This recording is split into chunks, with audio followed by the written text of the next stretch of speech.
I'm an Irish man, 22 years old. But am I an Irishman? By simply omitting that space between Irish and man, one delves into what Brendan Behan might describe as the psychosis of Irishness. An Irish man is a modern creature. Irish is used merely as a classification tool. The word is stripped of its mythologies and becomes a clinical, simple geographical term like German or Sudanese. In a sense, Irish is dispossessed of its Irishness. Two distinct classes of Irishness are created. The distinction between the two becomes more intriguing when it's viewed from a kind of a more youthful perspective. Because, frankly speaking, to be Irish or to subscribe to any sort of exclusive idea of nationality is soon going to be an outdated concept. It's an ironic twist that as society becomes increasingly multicultural and different nationalities begin to mix in a world that's heavily globalized, nationality as a concept becomes obsolete. So we're all one of the same. A large spectrum of young Irish people, along with other young people from across the world, we're denizens of an internet age. We subscribe to a homogenous and pervasive culture that exists essentially without nationality. To be Irish, British, or American on the internet is defunct because, for the most part, there's no fundamental difference between our cultures. The idiosyncrasies that defined us waste away as we all lol at Madonna being reefed down the stairs, that kind of thing.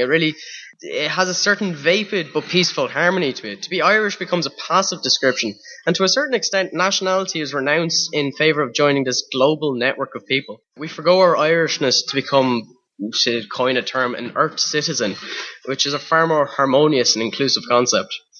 So the fallacy of Irishness becomes glaringly apparent in this setup. This unnerves me, I'll be honest, this upsets me, because I've grown accustomed to an outdated model that I use to identify myself. Being Irish directly influences a large aspect of my character. I consider myself an Irishman, but what exactly does that mean? Am I being exclusionary when I identify myself as such? And the fact is, of course I am.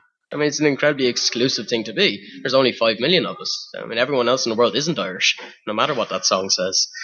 So the fact is that defensible? Can we defend that kind of exclusive idea of identity?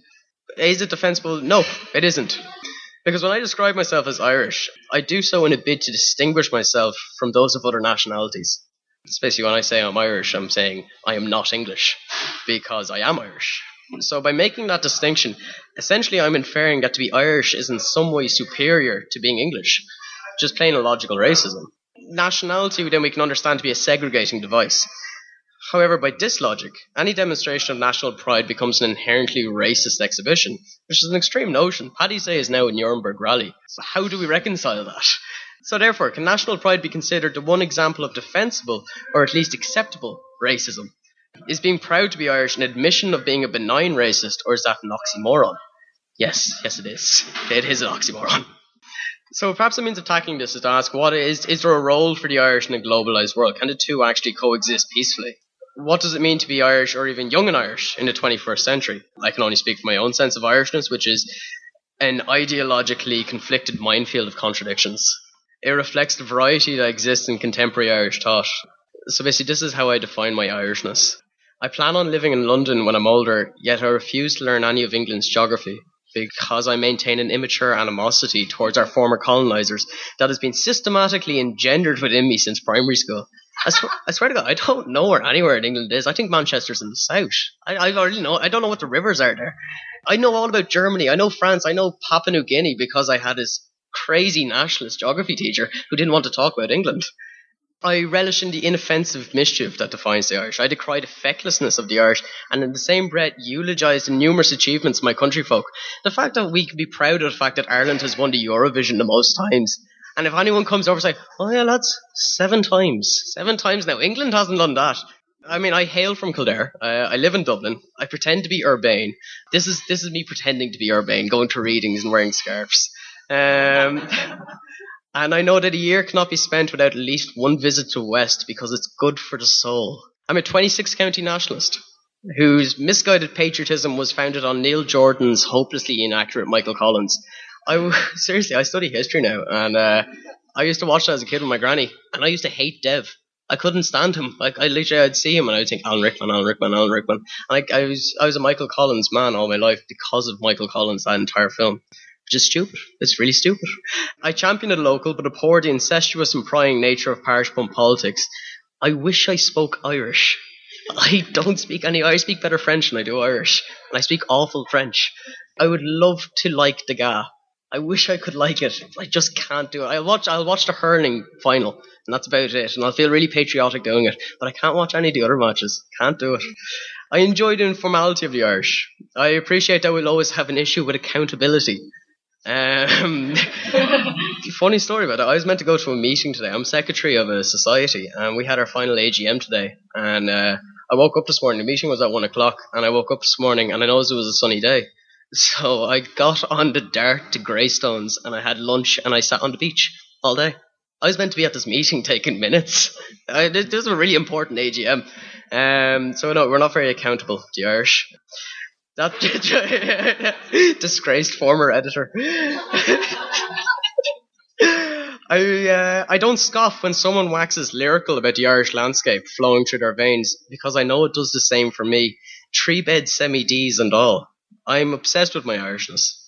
So to be Irish is to be constantly at odds with yourself and others and still feel completely intact. There's a kind of a schizoid element to our distinctly Irish psychosis. However, is there room for a contrary national identity in a harmoniously globalised world? Truthfully, I don't believe there is. I mean, to be Irish is to be directly opposed to globalisation. To be any nationality is.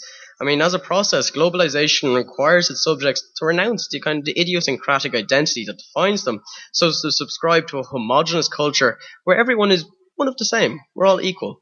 So therefore, nationality is a fallacy. It's an outdated concept. It must be surrendered in order to achieve global harmony and peace through homogeneity. World peace is at stake, and yet the notion of sacrificing my Irishness is too much for me. I know I never could. I'm an Irishman, 22 years old still. I know what I should do, but I still won't. So happy Paddy's Day.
So happy Paddy's Day.